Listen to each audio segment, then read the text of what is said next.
So here we are. We are live-ish. We're recording. We're at Nighthawk on the northwest side over by Kimball and Lawrence. Thank you, everybody, for being here tonight. Thank you for coming. So this podcast is Car Con Carne, where every week I go to a different restaurant and interview guests in my car. Not this week. This week we are inside Nighthawk, which really there is no better place to be. Even my car, not as good as where we are right now. I'm sitting here with two members of Led Zeppelin 2, Bruce and Paul. Hi. Page and Plant, really. And before we get started, before we talk about your band, your history, before we hear you play inside Nighthawk, before we eat hot dogs from Hot Dog Station next door, I should mention this podcast is lovingly brought to you by Boost Mobile. Our friends at Boost Mobile, you see the car outside, it's got Boost Mobile all over it. My phone, my family's phone, every phone in our house runs on the Boost Mobile network. It is fantastic. BoostMobile.com. It's Car Con Carne. Let's eat in the car. It's Car Con Carne. And now here's the star of our show, James Van Alstyne. I guess let's start from the beginning. You have become one of the, if not the, premier Led Zeppelin tribute band over the past several years. I know you can't say, yeah, that's us, but it's kind of true. This all started kind of as a for fun thing. I guess anything like this would have to, right? So for those who are unfamiliar, take us back to the inception of Led Zeppelin 2. Well, we knew each other from when Bruce worked at the Red Tower Records in Orland Park.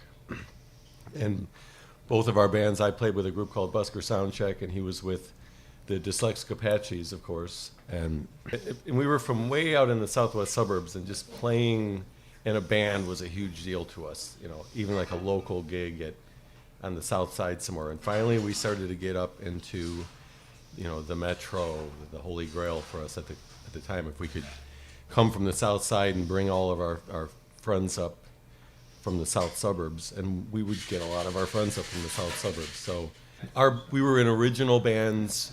We did the whole thing of driving around in old broken down vans and hauling our own stuff and playing Tuesday nights in Dayton, Ohio for $30 if we were lucky. You know, that was a good night. Uh-huh. And just despising tribute bands, or for that matter, despising, you know, white funk bands and all of these other things that drew lots of people, and because we were being true to our music. And so we were asked one time to play at a Halloween gig. Was this the Double Door? This was actually at the Beat Kitchen. Okay. Modeled after the Double Door shows that Local H would always headline.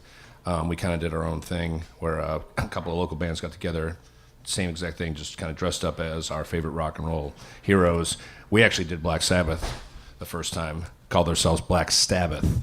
Right. And we didn't play Iron Man. We just played a couple of the deeper cuts, Ozzy stuff. Did you play Symptom of the Universe? We did, of course. You got to play that. Hand of Hole in Doom. the Sky. Hand of Doom. Yeah. Into the Void. Yeah, it went over really well. And then we, actually, of all people, Jim DeRogatis asked us to play. He had a book release party for that Lester Bangs book. He did Let It Blurt. Let It Blurt, right. And he was like, man, Black Sabbath play there. And it was at the Empty Bottle. And we're like, whoa, this is okay. Let's go do that. So we did it. And right around that time, we'd already kind of thought, man, I love Sabbath, but how far are we going to go with this Sabbath? It's just for fun. And we were in the practice space, his old band, Busker Soundcheck, and myself, and we just pumped out the first 3 songs off Physical Graffiti, and it was just off the cuff, and we were like, whoa. Well, and let's stop there. That's the best Zeppelin album, isn't it? In our minds. Mine too. Yeah, for sure. You could really make a case that even though it would be the easiest pick, Led Zeppelin 4 may be the best Zeppelin record start to finish. You know what kills and it for it's me? Because of Battle for Evermore kills it for me. Battle of Evermore, but When the Levee Breaks. If there was one track that you could never do without, it would, for me, it would probably have to be that one. That Agreed. said, most of my other favorite Zeppelin songs are on Physical Graffiti. Yeah. You just get so much from that release of being a double record. So Yeah, it's it's like, true. You want all of it. If you only could pick one, personally, I would take that one so I can have all of that. So all right, so you ripped through the first 3 songs off that yeah, album. so we're like, whoa, maybe next Halloween we should do Led Zeppelin. Again, avoiding the hits. We didn't play Kashmir. We didn't play Stairway to Heaven. We didn't play Black Dog. We played In the Light, We played Achilles' Last Stand. Achilles' Last Stand, Wanton Song, just stuff that we wanted to play. But the show, same thing, it was a Halloween show at B Kitchen. It was like it was completely sold out. They said it was one of the most packed shows they ever had at B Kitchen. We didn't even have a name. We just like went up there as ourselves. Like, well, we're us guys doing Led Zeppelin, and well, this is kind of fun. So for the next couple of years, we kept doing the Halloween thing, and it was fun, but it was a lot of work to play one show. Yeah. So I kind of turned to him. I was like, hey, why don't we ask Ray from Martyrs if we can play there a couple times a year? And we did, and he said yes. So we started to play there, and then as the years went on, So we got away from just a Halloween band. it was not just Halloween band. Now it was 3-4 times a year. People kept coming. Still didn't really have a name. Didn't call ourselves Led Zeppelin 2 until 2006-ish or so. Well, and at what point did you say, oh my God, we've become the thing we hate? We're a tribute band. Yesterday. And many other days, too. I think that the turning point was around 2000, the end of the year in 2008, because we did 3 shows pretty close together, too. Within a couple months. Martyrs, in November, it sold out.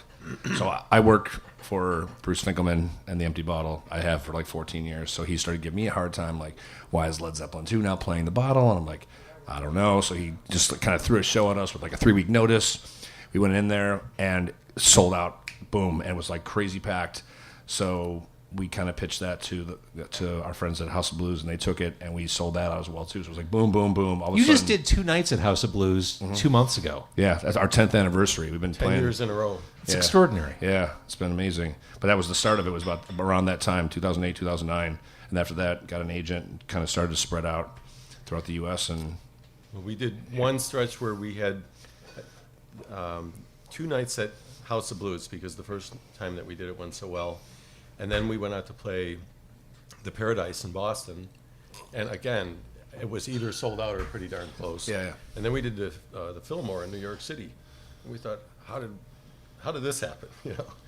And then the following weekend we went down and we did the Dallas House of Blues and the Houston House of Blues. And both of them were just big venues and bigger than the Chicago House of Blues by quite a bit. And they were full. And then we thought, well, maybe there's something to go with here. Well, and the thing is, Zeppelin fans, rock fans in general, they know a fraud when they see or hear it. So you were doing something right. Well, we were a fraud. We knew we were a fraud. We could see it and hear it too. You guys can play, you can hit the notes. I mean, and if you couldn't, you wouldn't be still doing this. It's still fun. I mean, it's fun for us. I mean, honestly, and as it builds, there's always some sort of growing pains as this thing kind of keeps moving on. But yeah, it's still a good time. I mean, you get to play Led Zeppelin music. Come on. I mean, I'm not thrilled about the wig, but it's not the end. It's not the end of the world. All right, let's talk real quick about the more maligned Zeppelin albums. In Through the Outdoor, Presence. Pick one. Presence. Because of Achilles? Yes. And the whole Presence record's pretty darn good. You might have to think twice about T for One. That's kind of a rule of ours, because it starts off okay, and then it kind of busts into Since I've Been Loving You Part 2. It's really good, complicated rock and roll with very good drumming. So Presence is a great record. Now, Into the Outdoor, we don't do a lot of songs off that record. There's a couple of stinkers on there for sure. But we played Hot Dog. We've played Southbound. We've been doing In the Evening lately, and that's actually, I think it goes over. Yeah, that's huge. solid. Yeah. Yeah. We haven't ever quite gotten around to Carousel Ambra, but if we did, we would have to edit it because there's some stretches in this like 10 really minutes long. drag out. Yeah. All right, so what I want to do, here's the plan. We're going to get hot dogs from next door. Okay. But this is a situation where you need to sing for your supper. Okay. So what we're going to do, we're going to hit pause, and when we come back, we're going to Facebook Live this. So you're going to perform on Facebook Live right here from Nighthawk. What are you going to play? We're going to do Nobody's Fault But Mine, but we're going to do it in the style of Blind Willie Johnson. So this is like public domain, so I could put this on the podcast. Right. That's amazing. Exactly. This would be a traditional blues, and Blind Willie Johnson can't take claim to writing it either. It was probably some song in a, in a Southern Baptist church, because it's a gospel song. The way Zeppelin did it, it wasn't, but Right. That's what was its roots. As is In My Time of Dying and some of the other slide Delta blues stuff that the Zeppelin did. Oh, I can't wait. You guys want to hear him play? Yeah. All right, Led Zeppelin 2. Check, check, check. I think I'm better off without the finger picks. Okay. There'll be a mic. No, no, no.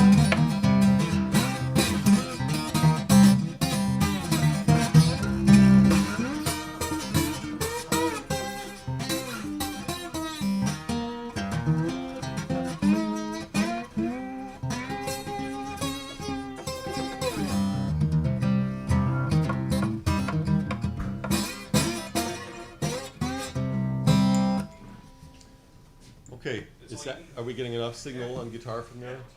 Hey, hey. All right, give me a second. I'll cue you if you're all ready.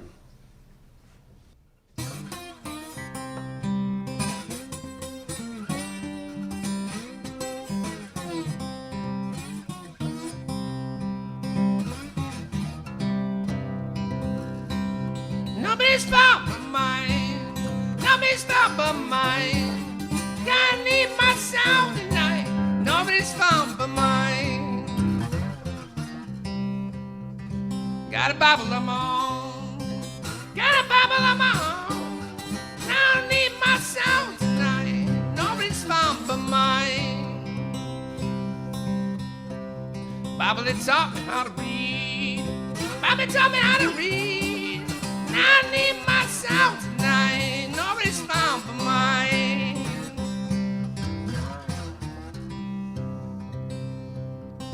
Mama taught me how to read.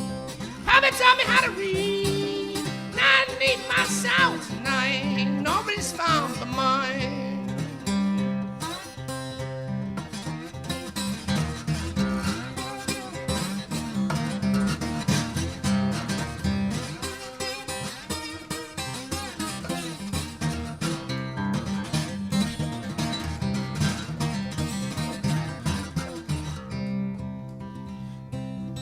Papa taught me how to read. Papa taught me how to read. And I don't need my sound tonight. Nobody's found but mine. 'Cause nobody's found but mine. Nobody's found but mine. And I need my sound tonight. Nobody's found but mine.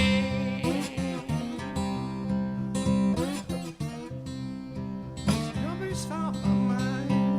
Nobody's found but mine. Nobody's found but mine. Nobody's found but mine. No, no.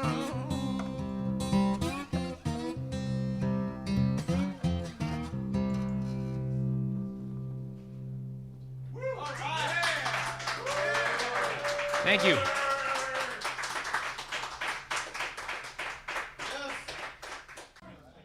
All right, so the performance was great, guys. Oh, thank you. Really nice job. And you did that on camera for Facebook Live. That was amazing. That was super cool. So I've got to ask, there are other Zeppelin tribute bands. Obviously, there probably have been since 1970. But is there a rivalry? Like, do you get nasty messages from Jason Bonham on Facebook? No, we're not definitely. Is it not like a big fraternity of... I mean, we don't really know any of the other bands, but there's no like weird animosity towards each. We don't have any animosity towards any other bands. It's totally fine. They do their own thing. We kind of take we call ourselves Led Zeppelin 2 Live because we actually do more of the live versions of the songs as opposed to like some of the bands that we've heard of or heard about, like Get the Lead Out or whatever. They do more of the studio version kind of thing. We want to kind of branch out and be able to like maybe improvise a little bit on stage. You know, something that Zeppelin might have done. I mean, they used to do 25-minute versions of Dazed and Confused. Yeah.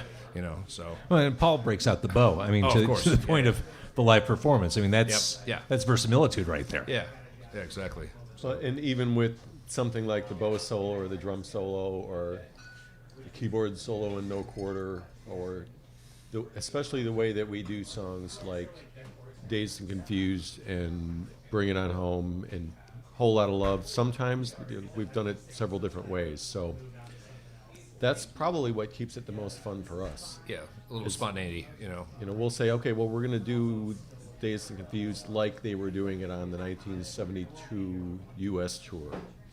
And then we've got to study that. Then you only have room for like 3 more songs. It's long. It's real long. We also been known to play for 2.5 hours. So And the other thing that we don't do is we don't go into the rehearsal studio and work it all out. We leave the edges rough so that we have that feeling of flying by the seat of our pants on certain sections where we have to look at each other to hold it together. And when you see Zeppelin doing some of the numbers, they're standing really close together and they're all looking at each other because they have to in order to figure out what to do next. right. So the Chicago-ness of you guys, I mean, you're dyed-in-the-wool Chicagoans. That's important for you to bring through to this band, to Yes. Led Zeppelin 2. Exactly. Why? It's where we come from. It's what we know, and just proud of where we're from. Honestly, I mean, Chicago's personally my favorite city in the whole wide world. Maybe shave a few months off, January to March. Yeah. It's brutal outside, but otherwise, no. This is home. This is great. Such a rich, amazing history here musically. Like to try to sort of embrace that whole thing and take it with this project, take it out there, and preach it. Well, speaking of cities, through this band, through Led Zeppelin 2, you've had the opportunity to go places maybe you couldn't go with Dyslexic Apaches or Busker Soundcheck. What's been the highlight? We went to Israel this year for 4 shows. 2 shows in Tel Aviv, Haifa, and Beersheba, and all the shows were sold out. Now, when you got that call from your booking agent, what did you say? It wasn't, through the guy that put the shows on. He asked us a year and a half ago. It's kind of, you're kind of in disbelief. You're like, yeah, whatever. Like I said, we were asked like 15 months ago about it. So we're like, okay, well, if that happens, it happens. Yeah, cool. And then sure enough, time just passes. The next thing you know, we're flying to Israel in 2 weeks. Great. And then we get over there and, we didn't ask any questions like, hey, how are ticket sales going? And we just kind of got there and they're like, oh yeah, tonight there's 1,500 and tomorrow night there's 1,900. And we were like, holy. What is going on? Right. Yeah. Before I swear into the mic, it was complete disbelief. We thought we just got a nice vacation to Israel. So was that it for you too, Paul? Like the Israel trip? Israel was a big highlight.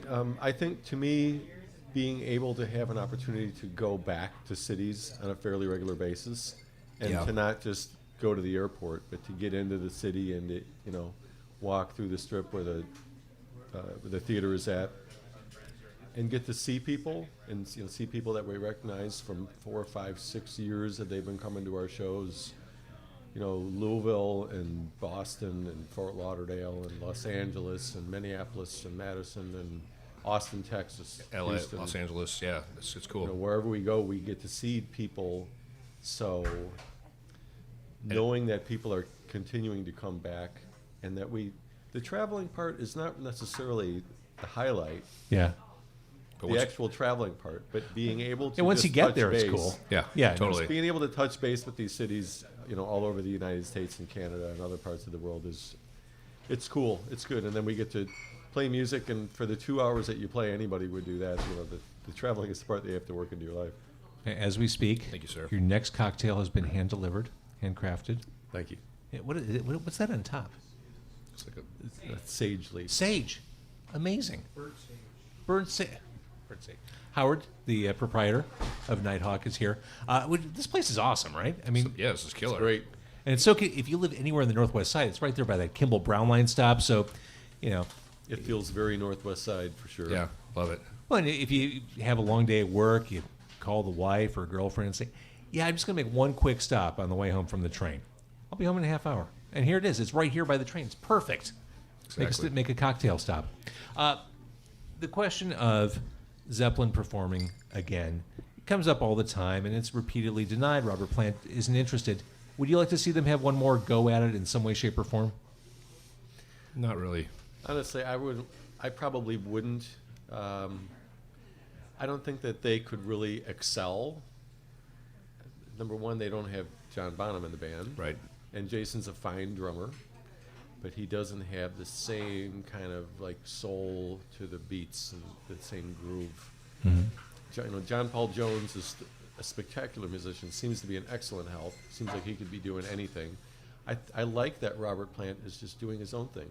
He's having fun. He's playing a lot. He's working hard. He's got these younger groups of musicians that he plays with. He gets to play with Alison Krauss, and the two of them really seem to like each other. Yeah. She's won more Grammys than all the rock bands combined when it comes down to it. And I think Jimmy probably really enjoys doing the stuff that he's doing. Just keeps remastering the records, and I'd love to hear him do a solo record, but I'm not sure if that would be in it for, to do a New Zeppelin record. All right, let's hear it for Hot Dog Station for providing the carne, this week's Carcone Carne. So let's bust open some food. Okay. You've earned it. You played a couple songs here. You've been hanging out all night. Howard is going to walk over the food. Now, you guys, they have an extensive menu over there. They've got Italian beef is their thing. They've got hot dogs and Polish and burgers. You both were dead set on what you were going to have. Yes. And you got? Chicago-style dog. Of course. You didn't go, you weren't adventurous. You Nope. didn't. That was it. We can be adventurous, but when it comes to hot dogs, come on. I think when you start out with a new hot dog place, you want to start with the basic. Right. Make sure that's... It's true. Now, I got the mushroom Swiss burger. Well, I like that. I like Yeah. the mushroom Swiss burger. Sounds good. All right, so we're gonna try this.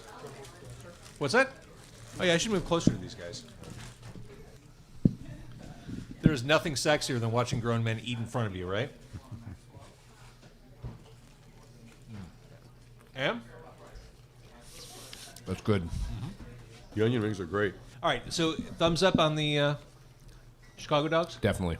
All right, they passed the test. They passed the audition. All right, so for people who want to see you out, where are you going to be in Chicago? Or when? Our next Chicago gig is not till the summertime. We're playing out in Rosemont. Outdoor. In that MB Financial Park area? Yes, Oh, that's exactly. cool. June. June. We'll Yes. see you in June. June. Saturday. In June. 2018. A Saturday in that area in summer, Yes. there'll be 10,000 people there. Hope so. Yeah. Might be an exaggeration, but that place is always packed. And if you want to go to see you guys in June, leave now because River Road gets really backed up. So if you want to beat the traffic, just Right. hit the road right now. Start now, March 12th. And on the socials, you are Led Zeppelin 2. Led Zeppelin 2, yes. Excellent. Guys, thanks for doing this. Thank you for having us.